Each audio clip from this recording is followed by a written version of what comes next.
শাসন আমলে যে সমস্ত মা বাবা, যুবতী বোন, অবুঝ শিশু এবং ভাই বোনদের বুক থেকে তাদের আপনজনকে জুলুম করে বিদায় করে দেওয়া হয়েছে, আমি তাদের হয়ে এখানে দাঁড়িয়েছি। আমি তাদের পক্ষে এখানে দাঁড়িয়েছি, যাদেরকে আপনজনের বুক থেকে ছু মারে ধরে নিয়ে গুম করে, গায়েব করে, আয়না করে, দিনের পর দিন নয়, সপ্তাহের পর সপ্তাহ নয়, মাসের পর মাস নয়, বরঞ্চ বছরের পর বছর উদাও করে রাখা হয়েছিল। অনেকেই ফিরে আসেননি, অনেকে ফিরে এসেছেন। যারা ফিরে আসেননি তাদের ভাগ্যে কি ঘটেছে তাদের আপনজনরা জানেন না, আমরাও জানি না। আমি তাদের হয়ে এখানে দাঁড়িয়েছি।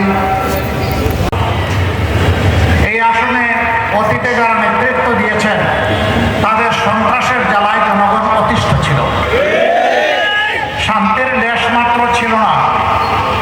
আমার মা, আমার বোন, আমার মেয়ে, আপনার মা, আপনার বোন, আপনার মেয়ে ঘর থেকে বের হওয়ার সময় দূর দূর করে তাদেরও বুক কাঁপতো, আমাদেরও বুক কাঁপতো। তারা সম্মান এবং ইজ্জত নিয়ে ঘরে ফিরতে পারবেন কিনা, তারা একটুখানি নিরাপত্তা পাবেন কিনা। শিশুটি ঘর থেকে বের হয়ে স্কুলে যাবে, মা বাপ উদ্বিগ্ন থাকত, কারণ এই সমাজে কোনো শৃঙ্খলা নেই, কারো জীবনের নিরাপত্তা নেই। শিশুকে রেখে মাকে কুট দিয়ে মানিব্যাগটা নিয়ে পালিয়ে গেছে। এ ঘটনা এই রাজধানীতে ঘটেছে। সুতরাং কারোই জীবনের কোনো নিরাপত্তা ছিল না। ফ্যাসিস্ট সরকারের একজন সঙ্গী বলেছিলেন, পরে থাকলে খুন, বাইরে গেলে গুম। এই ছিল বাংলাদেশের চিত্র। আমরা তো দল হিসেবে দারুণ নিদারুণ মজলুম ছিলাম, সেই কাহিনী নাই বললাম।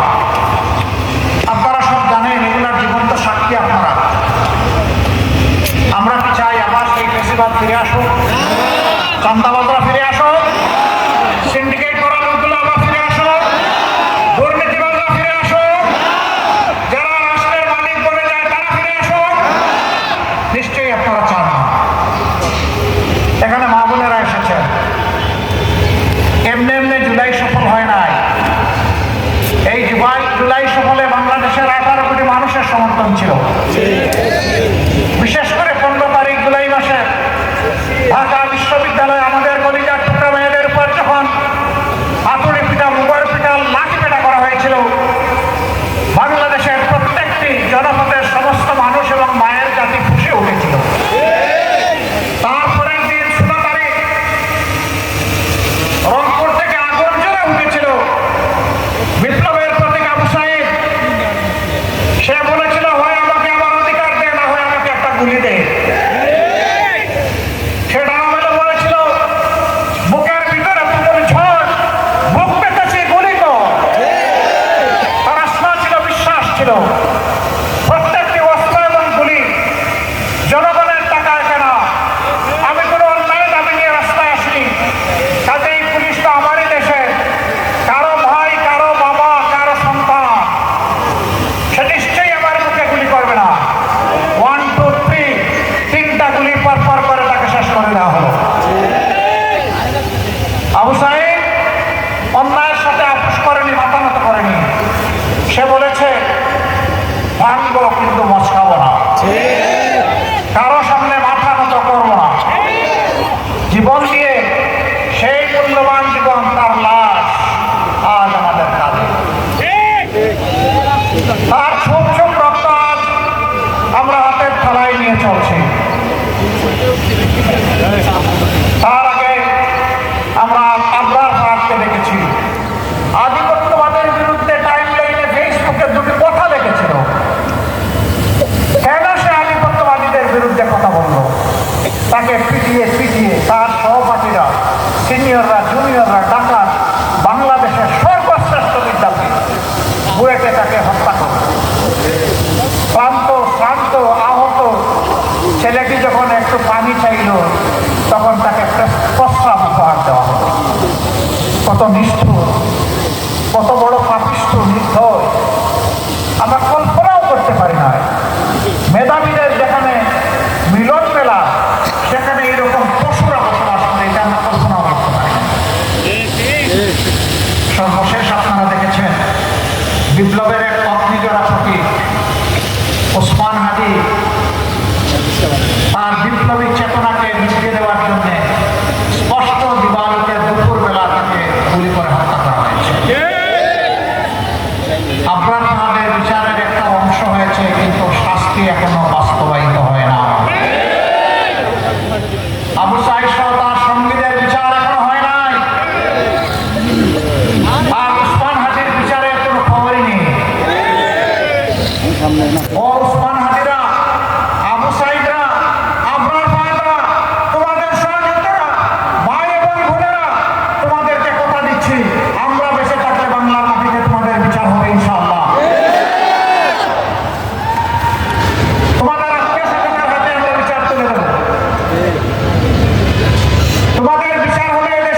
যদি একটা গুলি এসে পুরোপুরি করে আপনাকে আপনার সন্তানকে শেষ করে দেয়, বলে কোনো ভয় নেই, আমি এবং আমার সন্তান শহীদের কাতারে মিশে যাব। সন্তান আমার একটা নয়, আজ বাংলাদেশে যতগুলো তরুণ তরুণী যুবক যুবতী রাস্তায় নেমেছে ন্যায়ের পক্ষে, মানবতার মুক্তির পক্ষে লড়াই করতে, এই সমস্ত তরুণ তরুণী যুবক যুবতী সবগুলো আমার সন্তান। মা তোমাকে সালাম। তোমাদের মতো মা ছিল বলে যারা দুর্দণ্ড প্রতাপে মনে করতো কিয়ামতের আগ পর্যন্ত, তাদের মরণের আগ পর্যন্ত গদি ছাড়তে হবে না, তারা গদি ছেড়ে পালাতে বাধ্য হয়েছে।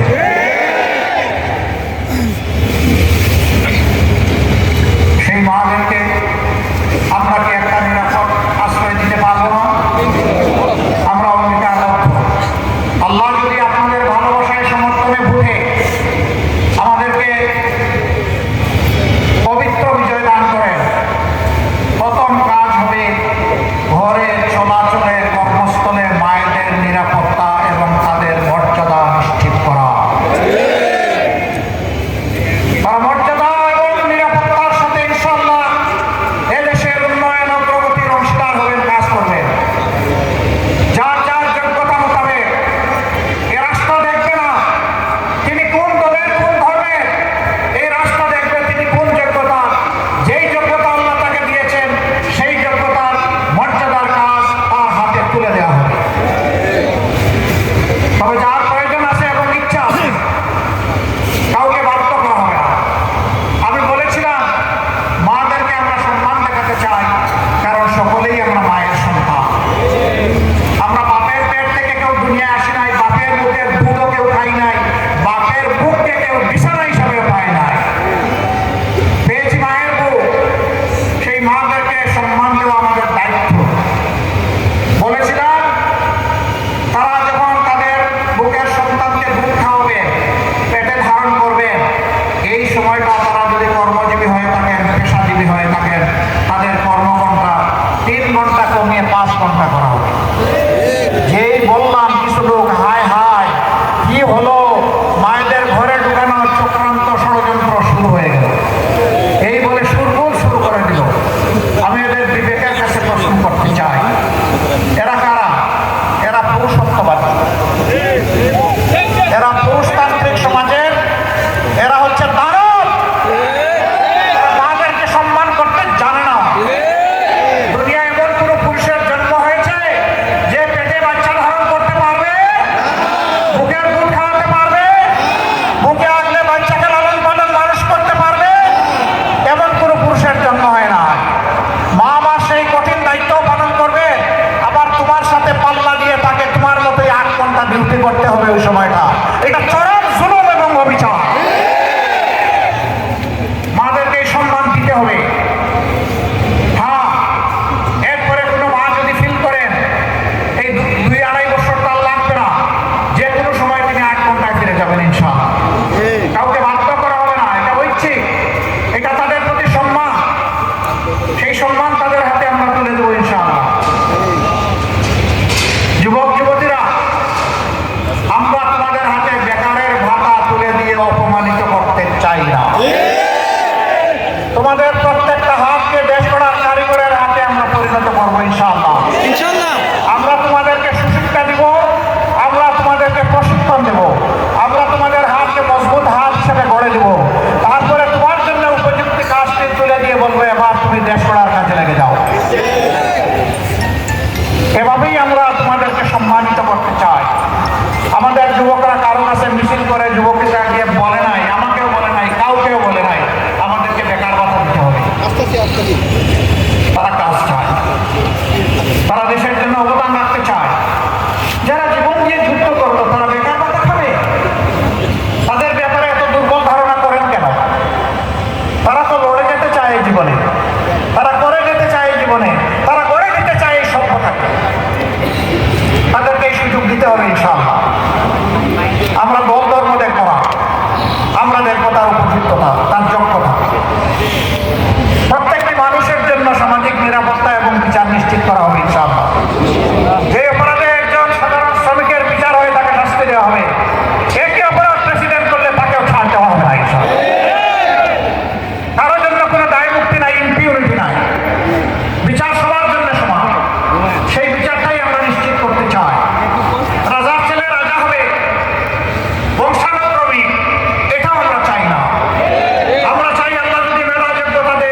আমরা শিক্ষা, পেশায়, সামাজিক মর্যাদায় মানবতাকে বিভক্ত করতে চাই না, একটা ঐক্যবদ্ধ বাংলাদেশ করতে চাই।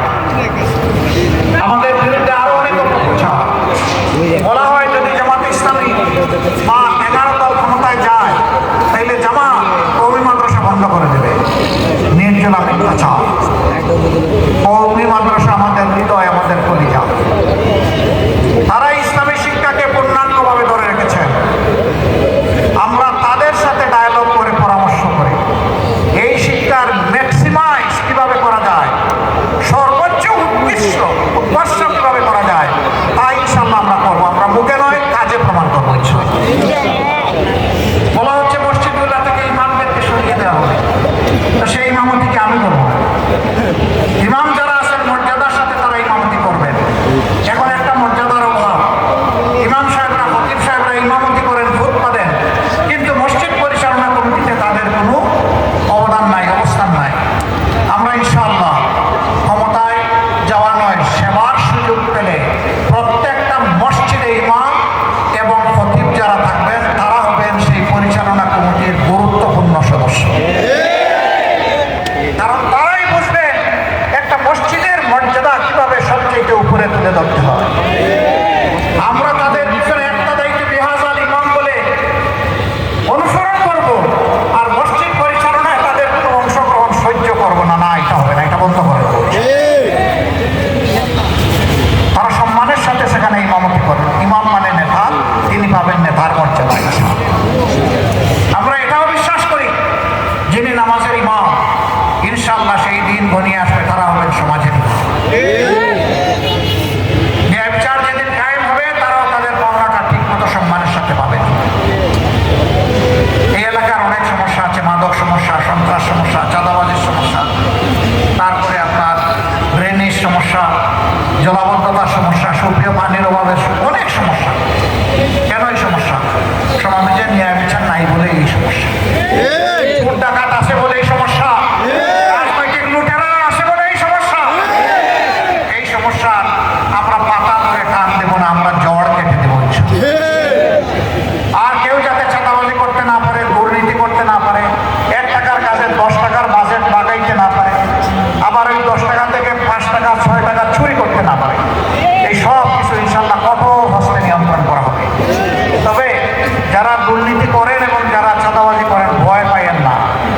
আপনাদেরকে এই দেশ থেকে চলে যেতে হবে না।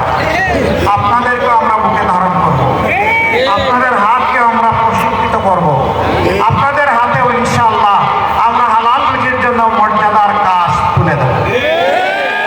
সবাই মিলে দেশ করব, কাউকে সেদিন পস্তাতে হবে না।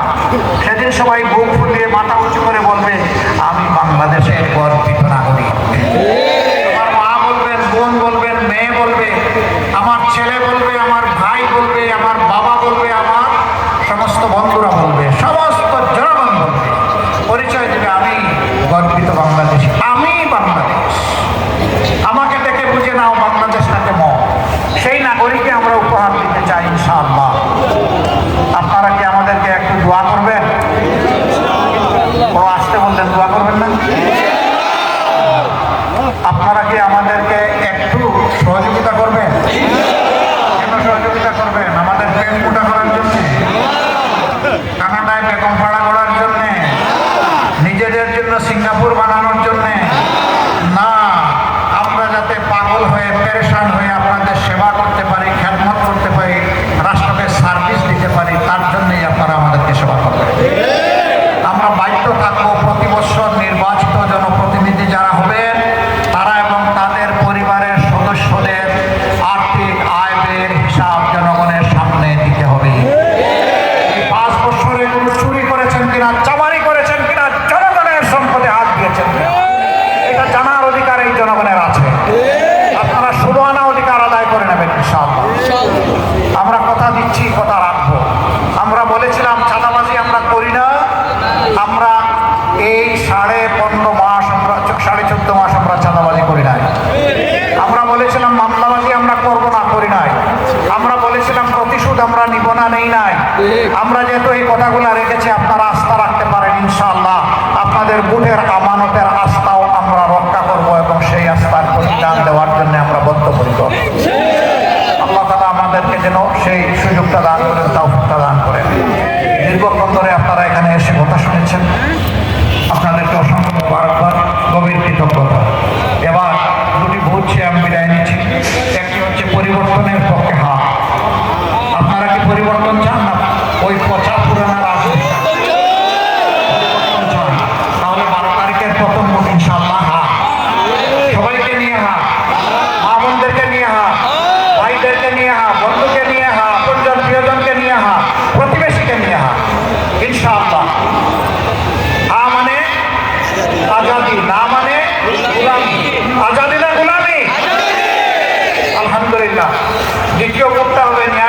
ইনসাফের পক্ষে।